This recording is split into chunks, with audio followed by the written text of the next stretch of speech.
Happy Friday. I know. Good weekend. Ryan already took off. Yeah, Ryan's going. No, he's bye-bye. going to Queen Creek. Queen Creek. Go enjoy his Friday there. Yeah. Are you one of those people, though, if today is not really your Friday within your work week, like today is my Wednesday? Right. Oh, you can't celebrate fully. Because I was in that boat, and Years, yeah. there's still something in the air on a Friday, and I still would yeah. celebrate, even though it's a Wednesday. Happy hump day to you then. Yeah, enjoyed that.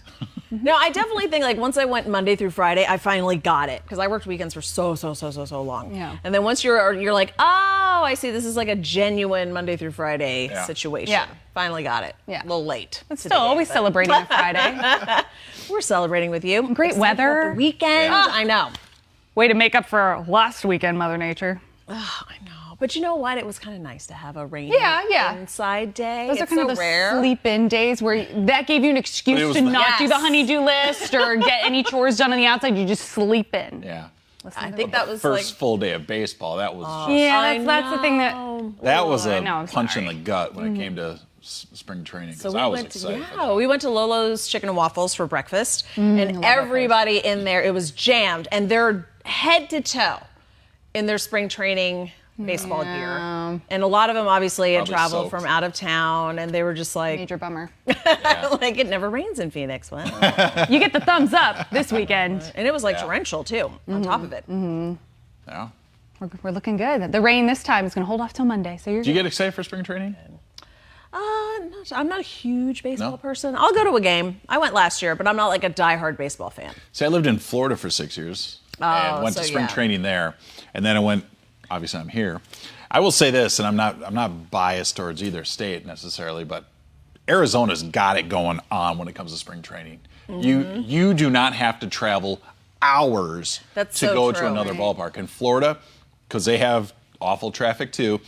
I lived in Fort Myers. My beloved Twins were right there. So it was very easy for me. But if I wanted to travel to the other side of the state to go see another team, you're talking probably a minimum of 2 to almost 3 hours of driving. Jeez. It's like, no thanks. Here it's 20, 30 minutes, maybe max. Yeah. No, exactly. Here you can, the 1 o'clock game I'll hit in Goodyear, the 7 o'clock game I'm going to hit in Surprise, and Oh, it's so great. in between there you can probably stop off somewhere and get a lunch or what have you. And I love what you've been doing this month is highlighting all the All of them. ballparks. All 10 of them. Every single one, and what's unique and different about every one, because I feel like I'm learning a lot just from watching And your you think stories. like, what can you find that's unique about this one versus that one? Sometimes it's the food. Sometimes it's just like the one we did today. It's a splash pad kind of jungle gym for the kids in Peoria.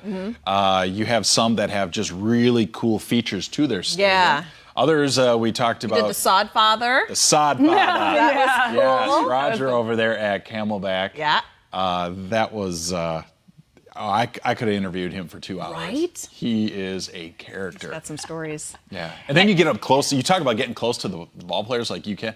We got really close because we were a TV crew there. Yeah. Those guys are big. I mean, There's the big boys.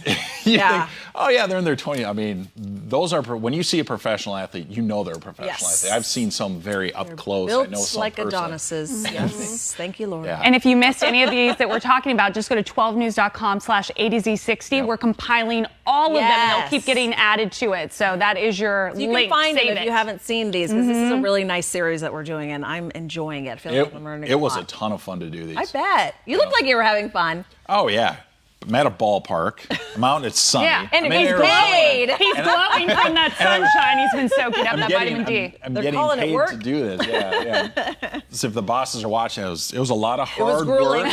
Took a lot of dedication. Man, Detailed. A lot Tough of one. blood, sweat, and tears went into those. But I love it. Come on, it's baseball. Oh, I love it. All right, so should we talk about our topic? Let's do People it. Weighing Yeah. in. All Yeah, right, we're starting to get some. Our official topic on this Friday: do you make plans knowing that you'd much rather lay on the couch and just watch Netflix or whatever? So, a new survey found 1 in 4 people admit they make plans with no intention of actually keeping them.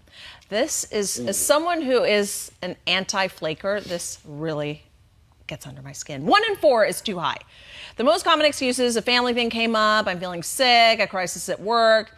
By the way, men are more likely to bail than women. I found that surprising.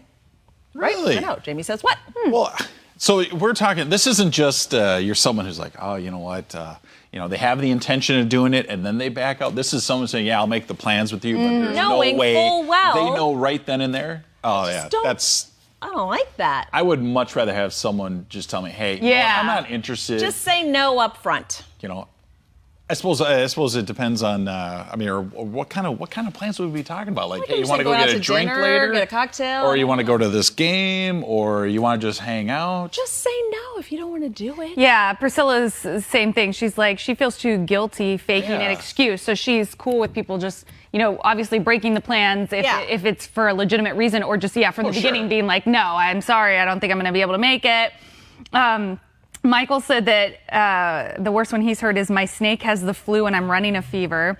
And Nick says... That's awesome. You got to respect that. Nick says he's gotten the I just don't want to go. Like after all that time being led on to somebody says, I just don't want to go. Just say that in the first place. Yeah. I've had to do that. Like, hey, do you want to go do this? Sometimes like, do you want to go see this? You want to go see this person perform? Like, I don't like that person's music. Just be honest. I know. I just tell them, I'm like, I know it sounds like fun, but I don't want to pay money to go see that person. Whatever. It's not my priority right now. Yeah. I'd rather spend the money to see Pitbull or something else. Even the guys upstairs sometimes are like, hey, do you golf? I'm like, I'm a terrible golfer. I'll do the top golf, I'll do the putt golf and stuff like that. But you probably don't want me golfing with you because I am going to slow you down. Now, give me some time to get my swing back. And then I'll be out But in that case, I would be like, I don't want to golf with you, but I'll come drive the cart, have a cocktail. Like, that's more my speed. But I'm not going to pick up a golf club. Absolutely not. I wonder if this is more common with, like, group invites, because you don't want to be the one that it says no. Everybody's going like, oh, we're all going to go do this. Yeah. Oh, sure, yeah. And then when it comes around, it's like, well, I really didn't want to go there. I didn't, or whatever, So I wonder if there's like peer pressure is kind of a thing that maybe why people just say yes when they really know they're going to say no eventually or just not show up. My experience has been the people that are the flakes or the ones that bail out, they do it all the time. Yes. Or they do it very frequently. It's not... If you have a friend or a colleague and you invite them out and they go out most of the time and all of a sudden one time they bail on you, I'd say, okay, that's probably legitimate. Right. But I know people... every time they're going to... It was like a running joke. What excuse do we use this time? In the text, it's like a running joke on the group invites because it's like, okay, Sarah, we know you always cancel. So we're just like waiting to figure out what excuse. It's like always something. Because I feel like when people have kids, they use that because it's an easy excuse. Because nobody's going to be like, oh, to heck with your kid. Leave them home. They're fine. So nobody's going to be a jerk and say that ideally. So people use the kid excuse a lot. And it's always abused. That's the one I hear quite a bit. Yeah, and that's what Kristen's saying too. Kids got sick, got a flat tire, but she thinks the worst one yet is that someone said that his or her phone died and they couldn't get directions to the place. Oh, come on. And then what about like these people that are notorious that we know in all of our circles that do this? And then what about when they actually do show up? Everyone's like, oh my goodness, Susie's here. We're like taking pictures. We got to prove it. She made it. Oh my gosh. That is so true. Oh my gosh. I think for me, if I've ever had to bail, I've always said, hey, sometimes it could be as much as like, I woke up with a headache and it's just getting worse. I mean, legitimately. But I'll tell them, hey, thanks for inviting me, but I really don't feel, I'm not feeling well right now, or I just, I'm running on empty right now. This just isn't going to work out. But I always, thanks for the invite. I appreciate it. But, when you mentioned the kids, I was like, oh yeah, I can think of a few people who've done that quite a bit. Yes, all the time. And it's such as we have one friend, Sarah's aforementioned. So she knows it though. We make fun of her all the time to her face. She doesn't care. So we're always like, Sarah, we know one of her two children is always either going to have like an event or they're going to be sick. It's an event or sick, and one of the two, or she has to be there. And her kids are, like high school and junior high now. So we're like, okay, you can't, Yeah, Sarah, stay home alone. Played out. Yeah, we're all over it. So now we don't even count her. We'll do like reservations, and it's a group, right, on the group text. And Sarah's like, "No, we'll be there, I promise." And I'm like, "Reservations for 6. Do not count them." And sure enough, they're like, "Well, I don't think we're going to be able to make it." I'm like, "Doesn't matter. We didn't account for you anyway." There'll be an empty nest, and she'll still say it's her kids. Hello, yeah. Or fur kids too. John says, "I'm sorry, I forgot to wash my cat's hair." I'm sure cat's loving that. Meow. That's a good one. I know. There's. I'm trying to think if I've ever had really bad excuses. I think one time, I can think of one time I had to bail on doing something because of my dogs. Yeah. I think it was just one time. Yeah. That's a pretty desperate move. Yeah, I know. I'm like, was it but legit I wasn't no? desperate. I You're just wanted to not go, into it. but when you have that crisis, you're like, okay. Now, some days, like going back to the survey, some days you have to, especially, because we work these crazy hours, it is hard to like rally yourself, pump yourself up to go out. And, maybe like a weeknight or Fridays are hard for us because like we just finished a week and I want to go out, but I got to have a really long nap. Sometimes it doesn't happen. So it is hard and tempting to be like, I would rather just Netflix and chill. But then if I make a commitment, I'm going to go. That's just how I am, though. When I had this shift before, I worked mornings in Florida, and I always didn't matter what was going on. 9 p.m. on a Friday, you're done. You're thinking, all right, let's rally for the weekend.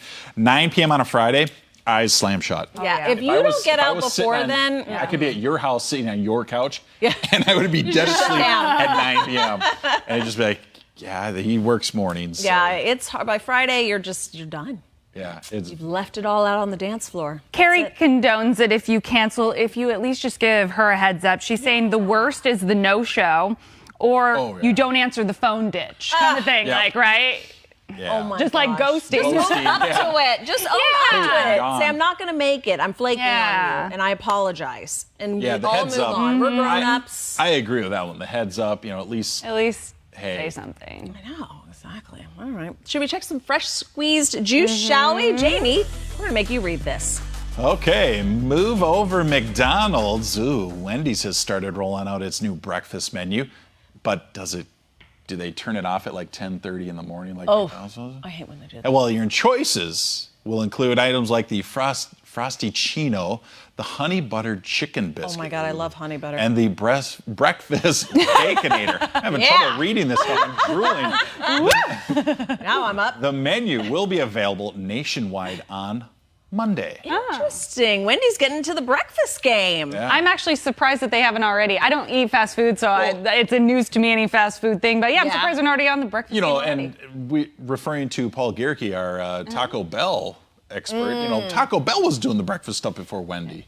Yeah. So Wendy, what's up? Come on, Wendy. Tough to find the beef that early in the morning. I know. Those sounded good, though, because I'm hoping this, I love their Frosties. I used to get those as a kid. So I'm like, if your Frosty has, caffeine in it, like a cappuccino situation, that could be really tasty in the mornings and totally fat. You're not allowed to eat the rest of the day. Okay, speaking of I'm Frosty, guessing. though, are you one of those that dipped your French fries in the Frost? Heck yeah. Did Jamie. you really? Yes. This one's for Paul. Taco Bell.